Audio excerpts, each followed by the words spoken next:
Hello student, आज के इस वीडियो में हम एक्सरसाइज 5.2 के बचे हुए सारे क्वेश्चन को सॉल्व करेंगे। यदि आप इसके पहले वाला कोई भी वीडियो मिस किए हों तो चैनल के प्लेलिस्ट से जाके उस वीडियो को आप देख सकते हैं। तो चलिए क्वेश्चन नंबर 15 से शुरुआत करते हैं। कह रहा है कि n के किस मान के लिए दोनों समांतर श्रेणियों 63, 65, 67 डॉट डॉट डॉट और 3, 10, 17 के nवें पद बराबर होंगे। यहाँ ध्यान से देखेंगे, दो एपी दिया है, पहला एपी ये है, दूसरा एपी ये है। तो एक को मान लेंगे कि फर्स्ट एपी। क्या मान लेंगे? First AP. आपका फर्स्ट एपी दे रखा है 63, 65 एंड 67। तो आपको पता है कि एपी की सहायता से हम ए और डी निकालते हैं। तो यहाँ पे आगे डॉट डॉट और है, ये मानेंगे A1, A2, A3।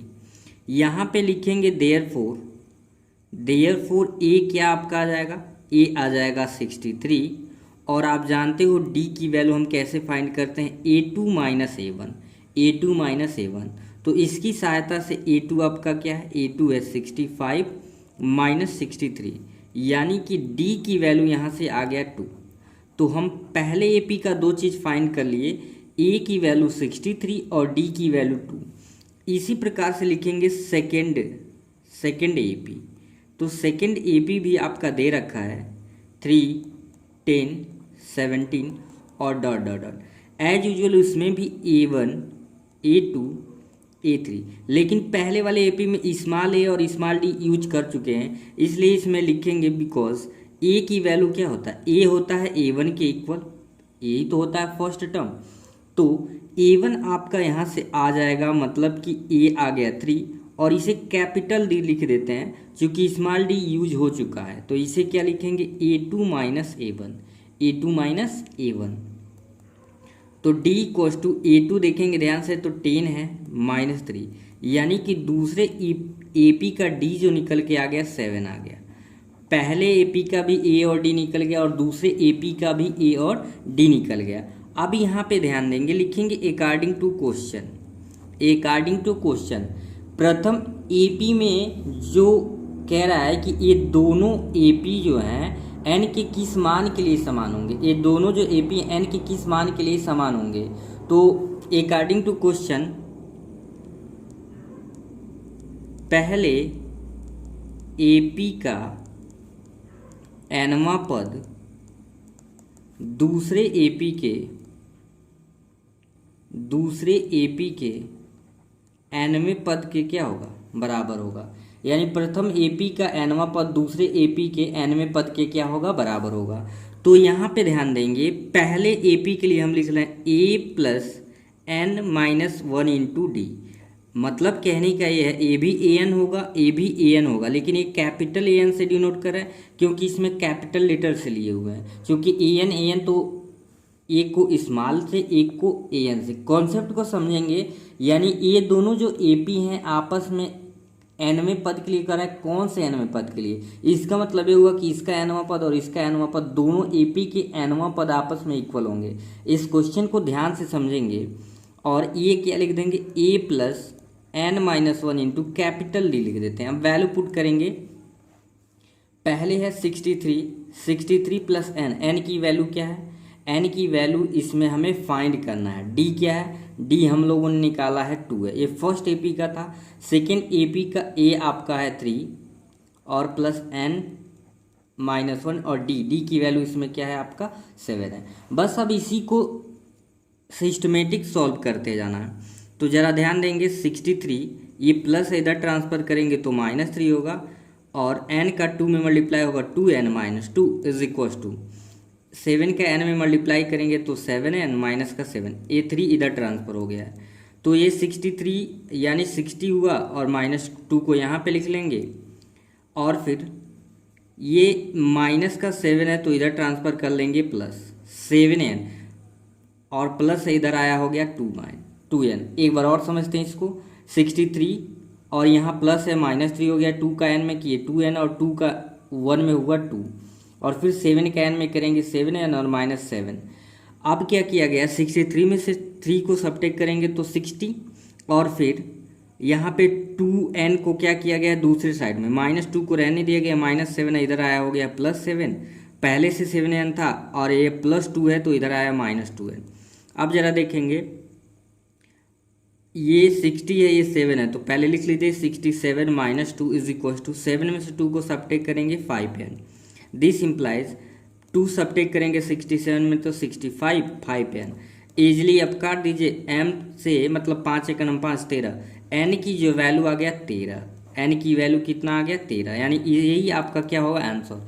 यानी कि इन दोनों एपी में अगर n की वैल्यू 13, यानी दोनों एपी में 13 पद हों तो ये दोनों एपी में पदों की संख्या क्या होगी, nवां पद क्या होगा, समान होगा। तो ये था आपके क्वेश्चन का सॉल्यूशन। क्वेश्चन नंबर 16 एक छोटा सा क्वेश्चन है, कह रहा है कि वह एपी ज्ञात कीजिए जिसका तीसरा पद 16 है और 7वां पद 5वें पद से 12 अधिक है। तो एपी ज्ञात कीजिए जिसका तीसरा पद, तो आप चाहो तो लिख सकते हो इसमें, माना प्रथम पद ए तथा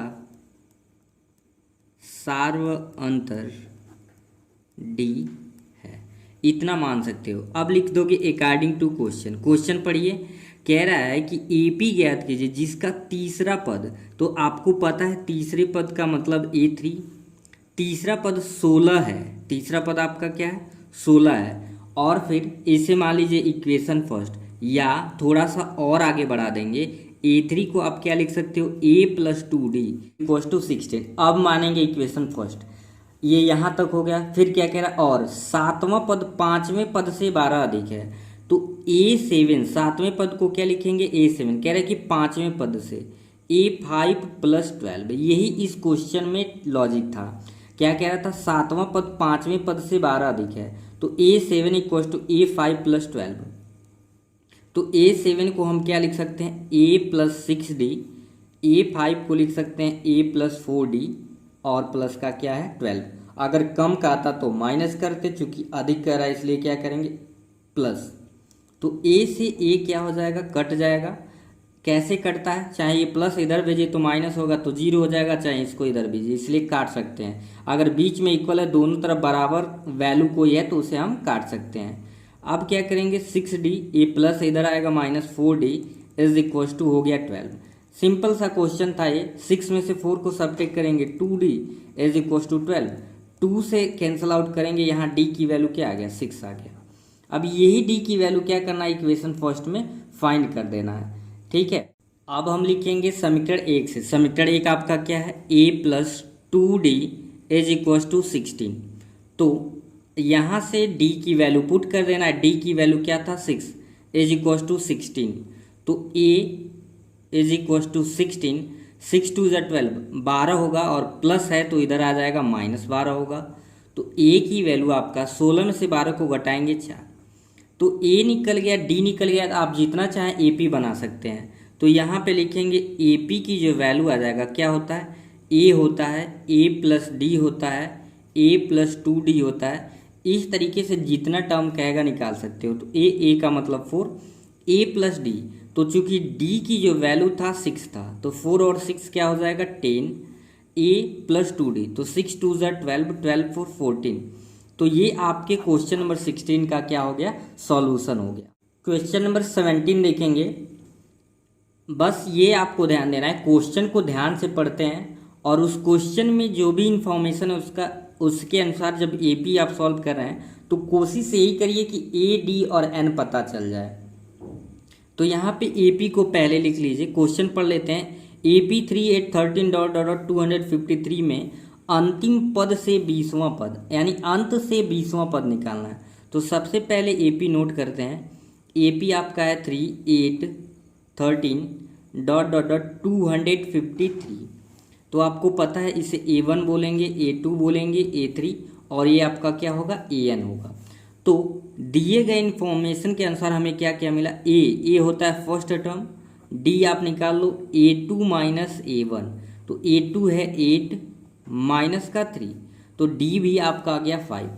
एंड एक चीज़ और आपको पता है AN कितना दिया है 253। सबसे पहला काम क्या है, अंत से भले ही 20वां पद निकालना हो चाहे शुरू से 20वां पद निकालना हो, एन की वैल्यू पहले फाइंड करेंगे। तो लिख देंगे बिकॉज हम जानते हैं ए एन का फार्मूला होता है A plus N minus one into D. ठीक है, अब step by step value put कर दीजिए। ए एन क्या है आपका 253, ए की वैल्यू है 3 प्लस एन फाइंड करना है एन माइनस वन, डी आपका क्या दे रखा है, डी हमने निकाला यहाँ से 5। अब इसे सॉल्व करके पहले एन फाइंड करते हैं। 253 ये प्लस इधर आ जाएगा तो -3, 5 का एन में मल्टीप्लाई होगा 5n और माइनस का 5, तो ये 250 हो गया। 3 में से 3 सब्ट्रैक्ट किए और माइनस है तो इधर ट्रांसफर कर दीजिए, +5 इज इक्वल टू 5n। 250 में यानी 250 में जब 5 को फिर जोड़ा जाएगा तो ये 255 बराबर 5n। तो अब 5 से काट देंगे, n इज इक्वल टू 5 × 25 और 5 × 5। ठीक है, तो n हमें पता चल गया कि n कितना है 51 है। तो लिखेंगे अतः अंत से 20वां पद, तो ये क्या होगा 51 - 20 और +1 होगा, क्योंकि एक पद तो वो होता ही है।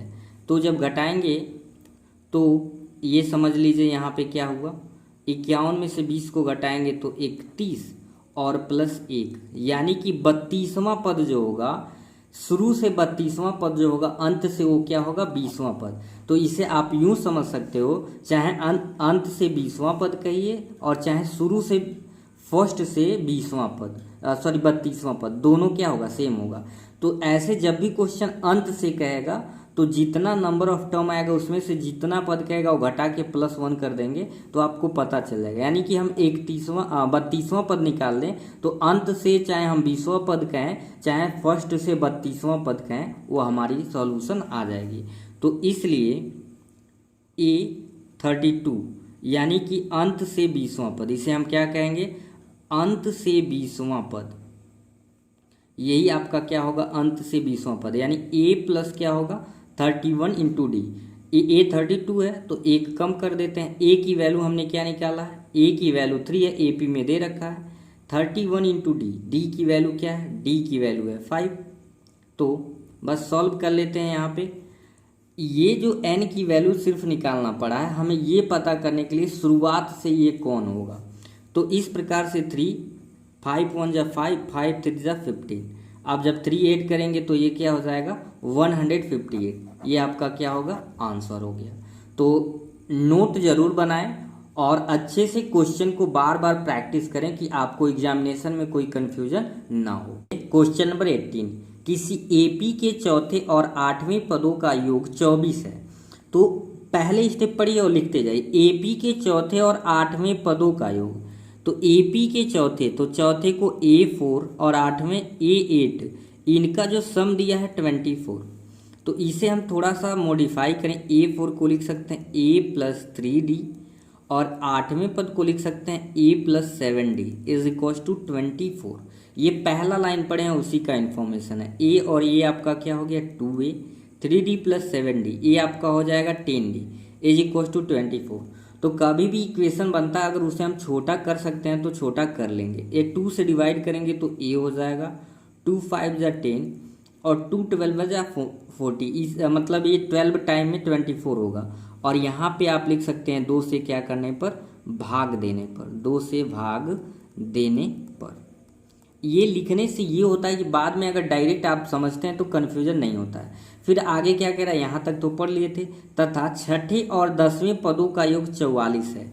तो फिर लिखेंगे पुनः A6 छठे और 10वें, तो A10 का जो दिया हुआ था 44। यानी कि क्वेश्चन को बढ़िया से जब पढ़ेंगे तो उसी में सॉल्यूशन उसका इंक्लूड होता है।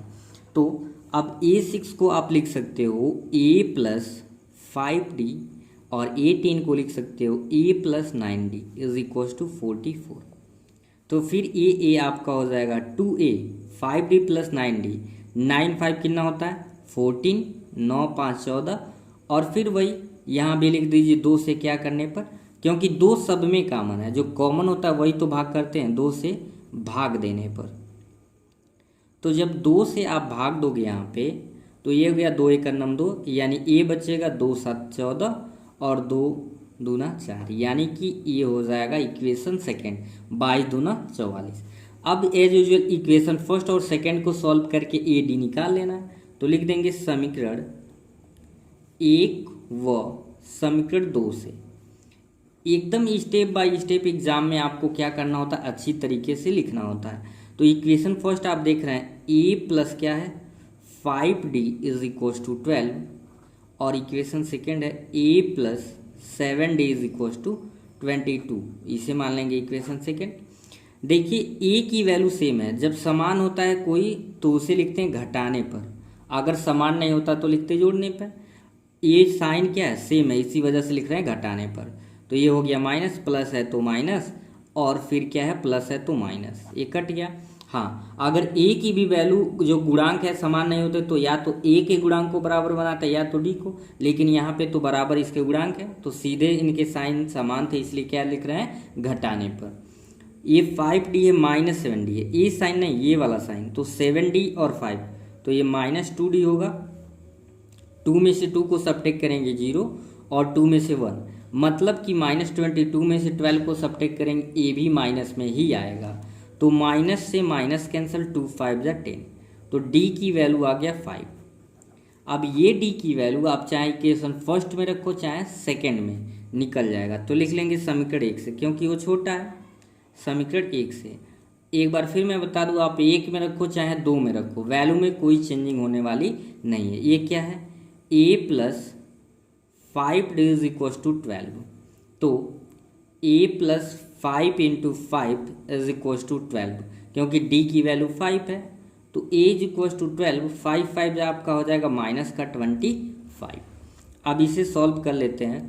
a इक्व टू 5 में 2 को घटाएंगे 3, और यहाँ पे 2 में से 1 को घटाएंगे तो ये बचेगा 1, यानी -13। तो अतः AP के प्रथम 3 पद, आपको इस क्वेश्चन में AP के प्रथम 3 पद, तो पहला a आपका आ गया -13, दूसरा होता है A2 यानी a प्लस डी, और तीसरा होगा A3 को हम क्या लिखेंगे a प्लस 2d। तो क्वेश्चन थोड़ा सा बड़ा है लेकिन है बहुत ईजी, तो वीडियो को पूरा एंड तक देखें और अच्छे से क्वेश्चन को प्रिपेयर करें। तो a की वैल्यू -13 और d हमने क्या निकालना है 5, तो 13 से 5 को घटाएंगे -8, फिर इसी प्रकार से 13 प्लस 5 2 ज़ा 10, तो ये आ जाएगा -3, यानी कि आपका AP क्या बना, AP बना -13 -8 और -3, ये प्रथम 3 पद आ गए। तो आई होप ये भी क्वेश्चन आपको समझ आ गया होगा। नेक्स्ट क्वेश्चन देखेंगे, क्वेश्चन नंबर 19। सेम अभी जितने भी क्वेश्चन लगाए उन सारे क्वेश्चनों से भी ये आसान है। क्या है, बस पढ़ के जो इन्फॉर्मेशन दिया है लिखते जाना है। कह रहे कि सुब्बा राव ने 1995 में 5,000 रुपया के मासिक वेतन पर कार्य प्रारंभ किया और प्रत्येक वर्ष 200 रुपया के वेतन वृद्धि प्राप्त की। किस वर्ष में उसका वेतन 7,000 रुपया हो जाएगा। अब इबारती प्रश्न में पढ़ के समझना होता है क्या क्या वैल्यूज दिया हुआ है। तो यहाँ पे जो दिया है लिख लेंगे। देखो कह रहे कि 1995 में 5,000 रुपया से वेतन स्टार्ट किया, यानी ये हो जाएगा प्रथम पद। क्या होगा बाबू, ये होगा प्रथम पद, क्योंकि जहाँ से स्टार्टिंग होता है वही तो फर्स्ट टर्म होता है। और फिर क्या कह रहा है कि प्रारंभ किया और प्रत्येक वर्ष 200 रुपया की वेतन में वृद्धि होती है। तो वृद्धि का मतलब ये हो गया हर साल बढ़ रहा है, यानी कंजिक्यूटिव बढ़ रहा है, यानी ये हो जाएगा डी, सार्व अनुपात हो जाएगा। हिंदी में भी आप लिख सकते हो चाहो तो। और फिर कह रहा है कि किस वर्ष में, यानी कितने वर्ष में, इसका मतलब हुआ कितने वर्ष में ये 7,000 हो जाएगा। यानी आपको an की वैल्यू दे रखा है, an की वैल्यू क्या दे रखा है कि कितना टाइम 5,000 रुपये का 200 रुपये वृद्धि करें तो वो 7,000 रुपया हो जाए। तो यानी कि आपको एज समझ आ गया कि n की वैल्यू हमें क्या करना है, फाइंड करना है। तो लिख दोगे बिकॉज हम जानते हैं an equals to a plus n-1 into D. Simply में सॉल्व कर दीजिए। an आपका क्या है, an है आपका 7,000, a आपका है 5,000, n हमें फाइंड करना है और डी है 200। तो 7000 माइनस 5000 प्लस इधर आया माइनस हो गया, 200 का n में मल्टीप्लाई करेंगे 200n और माइनस का आपका हो गया 200। यानी कि 7000 में से 5000 को सब्ट्रैक्ट किए 2000 और ये हो गया आपका 200n। अब एक काम करते हैं, ये माइनस इधर ट्रांसफ़र कर लेंगे तो प्लस का 200 हो जाएगा। क्या हो जाएगा 200 और 200n यहीं पे रहने देते हैं। तो 2000 में यानी 2000 में 200 जब जोड़ेंगे तो ये हो जाएगा 2200 बराबर 200n। तो 20 से 20 पहले काट दीजिए और 2 से जब 22 में भाग देंगे n की वैल्यू कितना आ जाएगा 11 वर्ष। क्या आ जाएगा 11। यानी कि आपका आंसर हो गया 11 वर्ष। 11 वर्ष में 500 रुपये का 200 रुपये हर साल बढ़ेगा तो कितने हो जाएगा 7000 रुपये हो जाएगा। कितने साल में 11 साल में। तो आज के इस वीडियो का और एक्सरसाइज 5.2 के लास्ट क्वेश्चन नंबर 20 का सॉल्यूशन देखते हैं। क्वेश्चन नंबर 20 जो आपका है सेम क्वेश्चन नंबर 19 के जैसे है। इसमें भी ध्यान से अगर पढ़िए, कह रहा है कि रामकली ने किसी वर्ष के प्रथम सप्ताह में 50 रुपये की बचत की। मतलब का ये इसका फर्स्ट टर्म दे दिया, ए की जो वैल्यू दे रखा है 50।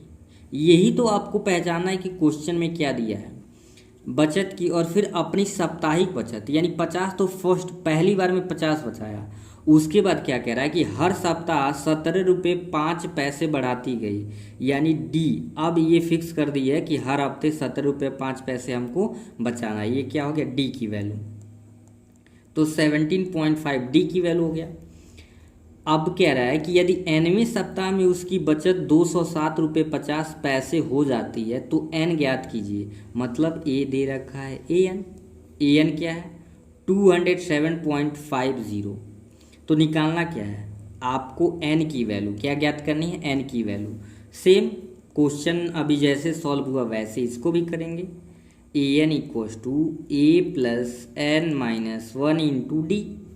तो an की वैल्यू है 207.50 इज इक्वल्स टू ए देखिए 50 है प्लस n माइनस 1 डी की वैल्यू है 17.5। तो 207.50 ए प्लस इधर आ जाएगा तो माइनस हो जाएगा। 17.5 का n में करेंगे तो वही होगा 17.5n और माइनस 17.5। थोड़ा सा और आगे चलते हैं।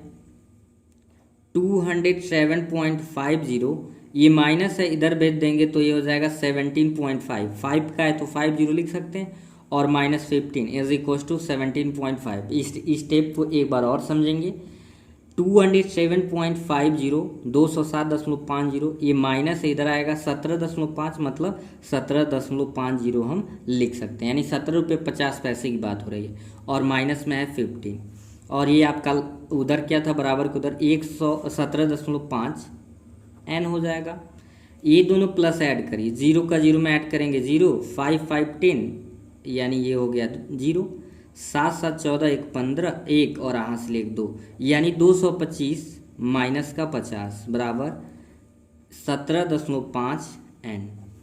5 में से 0 को घटाएंगे बचेगा 5, 12 में से 5 को घटाएंगे 7 यानी बचा 175 क्योंकि दशमलव के बाद 0 से कोई मतलब नहीं है। और ये आपका क्या है 17.5 n 17.5 इंटू n।